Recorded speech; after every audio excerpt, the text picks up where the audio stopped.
Di tahun 2026 ini, apakah iPhone 13 Pro ini masih relevan atau saatnya kita upgrade ke seri yang lebih tinggi? Dengan harga bekas yang terus merosot, di pasar second ini tiba-tiba menjadi pilihan paling menggoda teman-teman. Nah, di video ini saya bakalan bahas secara jujur dulu berdasarkan pengalaman pribadi menggunakan iPhone 13 Pro ini ya. Memang kalau misalkan dilihat dari performanya ini masih sangat layak banget. Tapi ada beberapa poin penting yang harus kalian ketahui dan harus kalian perhatikan sebelum memutuskan untuk beli iPhone 13 Pro ini. Oke, kita bakalan bahas mulai dari desainnya dulu nih. Kalau misalkan kita lihat, si desain iPhone 13 Pro ini masih sangat layak banget. Masih sangat kelihatan mewah banget sampai sekarang teman-teman. Framenya pakai stainless steel yang mengkilap, bagian belakangnya matte glass, dan desain flat edge khas iPhone modern bikin tampilannya tetap terlihat premium. Memang bobotnya agak berat ya, tapi justru itu yang bikin kesan solid dan kokoh saat digenggam. Jadi walaupun ini bukan iPhone terbaru, dari segi tampilan masih sangat layak dan nggak terasa ketinggalan zaman. Layarnya sudah menggunakan panel OLED 6,1 inci dengan teknologi ProMotion 120 Hz. Artinya semua aktivitas di layar terasa lebih smooth. Mulai dari scrolling, media sosial, buka aplikasi, sampai main game. Bahkan di tahun 2026 ini masih banyak iPhone non-Pro yang belum pakai 120 Hz. Jadi di sini iPhone 13 Pro masih terasa unggul. Brightness-nya juga tinggi, jadi tetap nyaman dipakai di luar ruangan. Untuk performanya, iPhone 13 Pro ini dibekali dengan chipset A15 Bionic. Di zamannya ini menjadi salah satu chipset paling kencang. Dan sampai sekarang pun performanya memang masih layak banget teman-teman. Dipakai untuk aktivitas sehari-hari seperti chatting, buka banyak aplikasi, edit foto ringan, sampai gaming masih lancar tanpa kendala berarti. Memang kalau dibandingkan dengan iPhone generasi terbaru pasti ada perbedaan. Tapi untuk penggunaan normal, performanya masih lebih dari cukup. Apalagi iOS terbaru masih mendukung dengan cukup stabil. Terus gimana nih kalau misalkan kita tes gaming di iPhone 13 Pro ini menggunakan game-game yang lumayan berat di tahun 2026 ini teman-teman ya. Kalau kita bicara jujur, iPhone 13 Pro ini masih termasuk aman banget buat main game. Bahkan untuk game yang cukup berat sekalipun. Chip A15 Bionic yang dipakai di HP ini memang sudah bukan yang terbaru. Tapi performanya masih kuat dan stabil untuk kebutuhan gaming saat ini. Untuk game populer seperti Mobile Legends, Call of Duty Mobile, semuanya masih bisa dijalankan dengan setting paling tinggi. Gameplaynya masih terasa smooth banget. Frame rate-nya stabil dan respon layarnya juga cepat berkat layar 120 Hz yang dipakai. Jadi dari sisi pengalaman main game di iPhone 13 Pro ini masih nyaman dan enak banget. Kalau dipakai untuk sesi gaming yang lebih lama, misalnya sekitar 1-2 jam, performanya juga masih cukup konsisten. Memang ada peningkatan suhu, itu pasti ya, tapi masih dalam batas wajar tentunya. Bagian belakangnya terasa hangat tapi belum sampai mengganggu kenyamanan saat kita bermain. Yang menarik, berkat optimasi iOS, performa gaming di iPhone 13 Pro ini terasa lebih stabil dibanding beberapa HP Android di kelas yang sama. Jadi, walaupun spesifikasinya tidak terlihat paling tinggi, tapi pengalaman nyatanya tetap solid. Tapi tetap ada batasannya ya, kalau kamu tipe yang sering main game berat dalam waktu lama, misalnya lebih dari 2 jam non-stop, kamu akan mulai merasakan penurunan performa secara perlahan karena suhu yang meningkat. Ini hal yang wajar, apalagi mengingat ini bukan HP baru. Selain itu, konsumsi baterainya juga cukup terasa saat dipakai gaming. Jadi kalau kamu sering main game, kemungkinan kamu akan lebih sering ngecas dibanding penggunaan normal.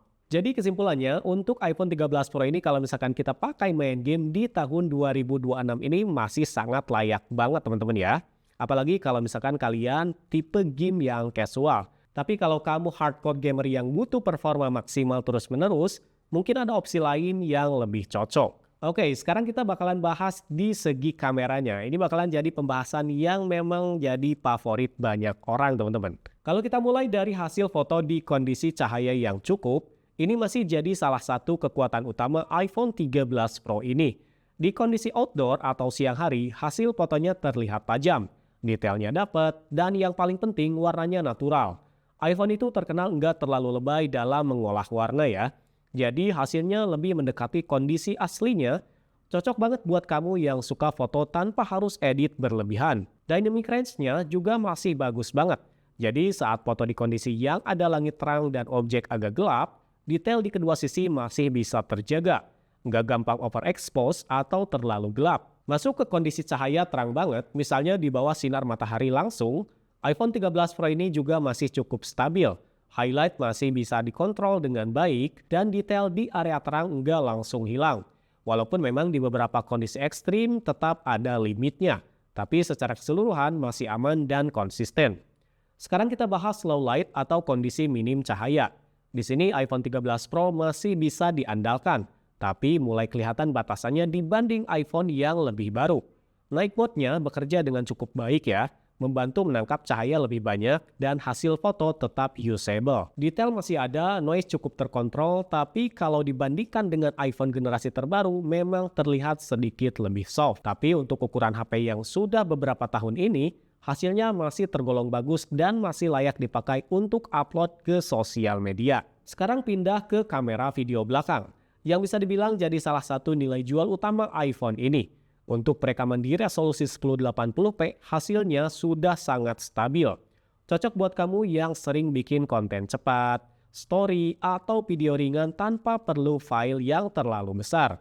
Tapi kalau kita naik ke 4K, disinilah iPhone 13 Pro benar-benar kelihatan kekuatannya. Video 4K 60fps yang dihasilkan masih tajam, stabil, dan warnanya konsisten.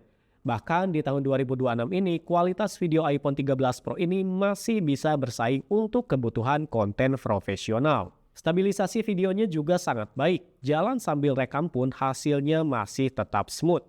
Nggak banyak goyangan yang mengganggu, autofokusnya cepat dan akurat. Jadi objek tetap fokus tanpa banyak hunting. Untuk kondisi low light di video hasilnya masih cukup bagus ya. Walaupun memang ada sedikit penurunan detail dan muncul noise. Tapi overall masih usable, apalagi kalau cuma untuk kebutuhan sosial media. Sekarang kita bahas kamera depannya. Untuk foto selfie, iPhone 13 Pro ini masih bisa diandalkan banget teman-teman. Hasilnya cukup tajam, warna kulit terlihat natural, dan tidak terlalu overprocessing. Cocok buat selfie, video call, atau bikin konten sekalipun. Untuk video depan, hasil rekamannya juga sudah mendukung sampai 4K. Jadi buat kamu yang suka bikin vlog atau ngomong di depan kamera, kualitasnya masih sangat layak banget. Stabilisasinya juga cukup membantu ya, walaupun tidak sekuat kamera belakang. Baik itu di sosial media ataupun konten profesional juga masih bisa teman-teman ya untuk kamera depan ini. Apalagi kalau misalkan kita menggunakan kamera belakang, ini bakalan bisa lebih tajam lagi. Yang menarik, kamera depan ini juga mendukung cinematic mode. Jadi kamu bisa bikin video dengan efek blur background yang cukup rapi. Walaupun belum sempurna, tapi untuk konten casual sudah lebih dari cukup. Kalau pakai mode sinematik bakalan ngeblur teman-teman ya. Ini masih sama menggunakan key light. Ini hasilnya. Oke, gimana menurut kalian teman-teman? Untuk hasil perekaman video iPhone 13 Pro ini menggunakan kamera depan.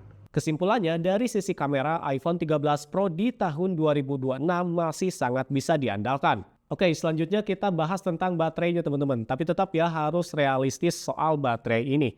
Mengingat perangkat ini memang sudah cukup lama di tahun 2026 ini. Jadi kondisi baterai tergantung dari kondisi unit yang bakalan kamu dapatkan nanti teman-teman ya. Kalau battery health masih di atas 85%, biasanya masih cukup untuk pemakaian seharian dengan penggunaan normal. Tapi kalau sudah di bawah 80%, kemungkinan besar kamu perlu ganti baterai supaya performanya kembali optimal. Untuk penggunaan ringan seperti chatting, sosial media, dan streaming masih aman. Tapi kalau kamu termasuk heavy user, mungkin harus siap lebih sering ngecas lagi teman-teman. Dari sisi kekurangan, ada beberapa hal yang mulai terasa di 2026 ini. iPhone 13 Pro masih menggunakan Forward Lighting, belum USB-C seperti generasi terbaru. Bagian depan juga masih pakai notch yang cukup besar ya, belum menggunakan Dynamic Island. Selain itu, secara teknologi memang sudah bukan yang paling baru. Dan satu lagi, bobotnya yang cukup berat mungkin jadi pertimbangan buat sebagian orang. Ditambah lagi, harga secondnya kadang masih terasa tanggung kalau dibandingkan dengan iPhone generasi yang lebih baru. Kalau dibandingkan dengan iPhone lain, iPhone 13 Pro masih punya posisi yang cukup menarik. Dibanding iPhone 13 Basic, jelas 13 Pro jauh lebih unggul terutama di layar 120Hz dan kamera telefoto. Dibanding iPhone 14 versi standar, iPhone 13 Pro ini bahkan masih terasa lebih menarik di beberapa aspek. Tapi kalau dibandingkan dengan iPhone 15 yang sudah pakai USB-C dan punya peningkatan di kamera, mulai ada selisih yang cukup terasa nih. Jadi di sini pilihan kembali ke kebutuhan ya, dan tentunya budget masing-masing. Jadi kesimpulannya, iPhone 13 Pro di tahun 2026 ini masih worth it banget teman-teman ya. Tapi tentunya dengan beberapa catatan. Worth it kalau kamu bisa dapat unit dengan kondisi bagus, baterai health yang masih aman, dan harga yang masuk akal. Tapi kalau selisih harganya sudah terlalu dekat dengan iPhone generasi yang lebih baru, mungkin lebih baik sekalian upgrade ke model yang lebih fresh. Itu dia pembahasan lengkap tentang iPhone 13 Pro berdasarkan pengalaman pribadi saya teman-teman ya. Gimana menurut kalian nih tentang iPhone 13 Pro ini di tahun 2026 ini? Masih relevankah atau mending kita upgrade ke seri yang lebih tinggi? Coba tulis pendapat kamu di kolom komentar bawah ya. Oke, jangan lupa like, subscribe, dan share video ini ke teman kamu yang lagi nyari iPhone baru. Saya pamit, sampai ketemu di video berikutnya.